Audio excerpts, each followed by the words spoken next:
I tell patients they have oropharyngeal squamous cell carcinoma, I tell them about their treatment options. And then at this stage in the game, I felt actually pretty lucky to tell them we have a way to monitor your disease that is new, that is a blood test. When patients hear that there's a blood test that's available in order to detect their cancer, they're reassured because there's an objective measure. In this day and age, patients almost expect that.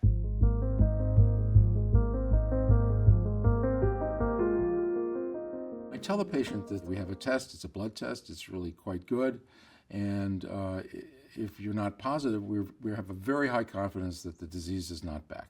And the more persistently negative it is, the better off we all are. When a patient first hears from me that, hey, there's actually a blood test for your cancer, it's typically when I see them at the time of diagnosis before treatment. And if it's positive before treatment, we can use this blood test to monitor how your cancer responds.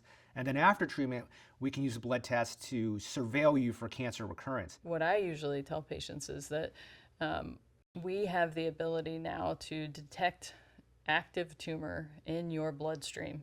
And we're going to do that before treatment, and then we're going to do it after treatment. And the way we're going to use that is simply, is it positive or if it's negative? If it's positive, we worry you have active disease somewhere. If it's negative, then you're free of disease. Your disease is in remission. Patients actually will sometimes ask, is there a way we're going to monitor this? Because they may have had a friend who's had prostate cancer.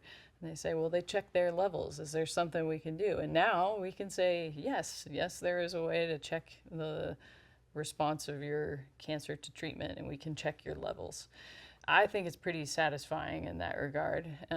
And it's sometimes not that hard to explain because patients are familiar with it. I don't think we've ever had a patient say, no, I don't want to do a NavDx. It's usually, absolutely, I want to do that. They like the fact that a liquid biopsy with molecular data, it gives them an early jump into how things are going.